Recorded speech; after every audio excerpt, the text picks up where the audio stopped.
Hello and welcome to That Rust Life. I'm here to give you an update on the old mill. Today's update is absolutely crazy. But before I get to that, I want to talk about why it is that we bought this place and a little bit more about HardCore Fab. So locally, when people find out that we bought the place, we usually get, "Oh my gosh, what are you gonna do with that?" So then when I go on to tell them that we own HardCore Fab and we need it for the space for that, then I get, "Well, what's HardCore Fab?" And when I tell them it's a metal fab shop, it usually doesn't clear it up very well. So I thought I'd take a minute just to kind of introduce you to HardCore Fab, what we do, and why we're so excited to get the place. So what we do around here is make anything out of metal. We don't like to do assembly line, same old products over and over. We prefer one-of-a-kind custom builds. For instance, when a local Mexican restaurant owner contacted us and said that he was interested in making a junk art inspired Mexican to stand out in front of his restaurant, we were all too happy to comply, and Charo Fierro was born. But Anthony's passion is really in automotive creation. And when he starts thinking about a custom build, it really gets his creative juices flowing, and he comes up with some crazy stuff. And Anthony has always wanted to enter the International Radical Rod Build-Off.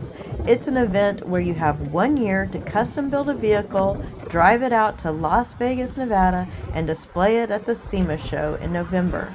And since we had a pandemic-induced slowdown at the shop, we decided that last year was the year to make that dream come true. So we pulled an old 46 Chevy out of a tree row and got to work. Anthony had this crazy idea to make like a cartoonish, crazy, over-the-top tow truck. He knew he wanted to put it on air ride suspension so that it would lay frame, as he likes to call it, and then you just air it up to drive it. He still wanted it to function as a tow truck, so we had a 14-bolt rear end on there, but we wanted that cartoonish huge tires in the back and little tires in the front, so we got an adapter to put semi wheels in the back, and it just turned out really cool, and we just had so much fun creating it. So one of the first steps of the challenge is that you have to be able to display at SEMA, and the only way to do that is to get a sponsorship by a company that's going to already be there. And we found the folks Just Clips out of Mesa, Arizona that was willing to do just that. And of course, because we were building this in 2021, there were some serious supply issues going on throughout the entire build. And we have a lot of people to thank for making the build happen, otherwise it was never going to get done in time. For instance, we had an LS motor and we wanted to put a blower sticking out of the hood, and we couldn't find a blower anywhere until finally we got hooked up with this company called Alky Digger out of Tennessee. They found the 671 blower out of the blower shop and this dual Sniper EFI setup from Holly, and it all started coming together. And also a company called Rdriveline gave us a beautiful, perfectly balanced drive shaft, because with that custom chassis and that LS motor and a 46 Chevy with a 14-bolt rear end, none of that was stock, so we had to have a custom-made drive shaft to tie it all together. We had Steel Rubber Products help us out with the window seals for brand new glass. And the folks at Dynamat helped us with the inside, making the whole inside of the cab and even the bed be a lot more insulated. Keeps it from rattling and clinking and sounding like a bucket of bolts and rusty, noisy cab. It's really, folks at Dynamat were awesome. They really helped us out. And our friend Carol donated these perfect taillights for off of a Plymouth Fury that matched the cab line perfect, so we had to incorporate those. And Quinn Martin, one of our followers on the HardCore Fab channel, donated us air horns, because if you have an air ride suspension, then you might as well have air horns. So as you can see, it takes a village. Like so many trips to Stefan's Auto Parts, to Rose Motorsports, and to Motorsports Specialty. I can't say enough nice stuff about Motorsport Specialty. They were even willing to meet us after hours at last minute to get just the right hoses and fittings and everything that we needed at crunch time. But because we had this tow hook on the back and that blower sticking out of the front, we had to name it Hookers and Blow. What choice did we have? So all the help we got was just amazing. People like Corey and Connor too. I'm sure there's other names of people that were helping throughout the project that I'm forgetting, but it was a whirlwind of events, but we got her done in time. We made it to Las Vegas. We actually won the International Radical Rod Build-Off, and it was just an experience of a lifetime. And so if you can imagine, at tax time this year, I got a phone call from our accountant saying, I've been going over your receipts and I see all this stuff from Las Vegas and you have a line item for Hookers and Blow. I think I'm going to need to know the story here, because when we get audited, I'm going to have to answer some questions. And you know, what could I say? We might be the only business that gets to write off Hookers and Blow. So that's us in a nutshell. If you want to learn more about Hookers and Blow or HardCore Fab, you can go over to the HardCore Fab YouTube channel. He's got that build from start to finish, along with some of the other stuff that I showed you here. So you can learn a lot more about that, or check out some of his new stuff. It seems like his builds are getting crazier and crazier all the time. So check that stuff out too. Also, if you're interested in having us design some custom metal art for you, you can head over to hardcorefab.com. You can learn more about us, see a few more of our other projects that we've completed, and you know, all of our contact information, where we're located and all that's easy to find over there. As you can tell by some of the stuff that I've posted, we kind of lean towards the rusty metal art. I mean, it is all about that rust life after all, so that's where that comes from. So now on to the absolutely crazy news I have to share with you today.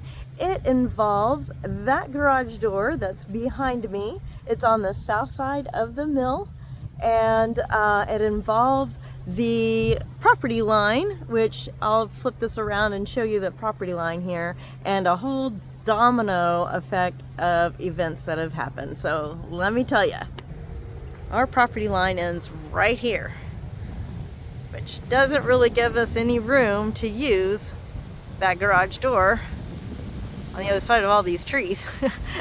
So we definitely need to remove the trees, but even with that gone, we don't really have access to this side of the building because we don't own any of this property. So Anthony and I were talking about this building right here. It is owned by that company right there, which is Erdriveline and Dahl. They are a grain elevator company. They are also the company that owns this elevator that's behind our building. That was the original Larrabee Mill concrete elevator that was added to store 1 million bushels of wheat back in 1915. So Erdriveline and Dahl had owned that and were running it until about 2001 when they quit using it. They also owned that elevator right over there. That is the old Kelly Mill. And as you can tell by looking at it, it's been added on to. It's got actually some new addition to it. So they decided to just kind of concentrate on using that for their grain storage needs and quit using the old Larrabee elevator. So all of this has just been sitting unused right here on the south side of our mill. We decided to get in touch with them and see if they would sell us this building so that we would have access to this back drive so that we could use our back door. So we contacted them and they said that they would sell us that, but only if we bought the elevator. So we did some negotiation back and forth, and long story short, crazy thing is, We now own an elevator. Ha! So how crazy is that? It's absolutely insane. What are we gonna do with a grain elevator? I haven't the foggiest idea, but we've got it. So we can build our ramp and we can get into the back side of our building. So, you know, there's that. But I haven't even taken a look at it yet. So let's see what we got. So actually, I have never been inside of a grain elevator before, ever. I don't know that that's that unusual, but I don't know what I was expecting, but really, honestly, there's really not that much to see. There's some old equipment, of course, you know, belts and motors to run the stuff, air compressors, that kind of thing. But mainly there was just dust, a lot of trash, of course, and stairs. Like a lot of stairs. There's a really cool man lift here. This is the exact same kind of man lift that it was in the old mill at one time. It looks like it was still functioning here. I'm sure that's not OSHA approved anymore, but you just stand on that thing and you just ride it up to the next floor, jump off. Just remember to get off when you get to the top, right? And we did find a door that leads out to the top of where the trucks pull in to unload their grain and have the grain loaded back up. That was kind of neat to go out there and look around. There was this really cool door, which we're going to have to try to figure out what to do with it because it's just too cool to just be sitting in here. It was the door to the mechanical room where all the fuse boxes are and stuff. Overall, mainly the takeaway is tons of stairs. Stairs everywhere, and trash and dirt and dust and pigeon poop. And did I mention more stairs?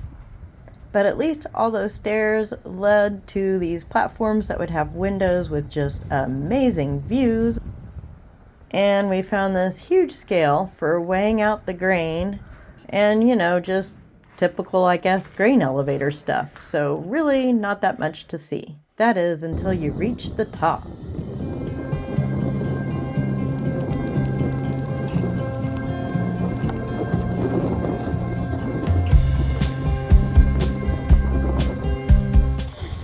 Thanks for watching, and remember, if you're not having fun in life, you're doing it wrong.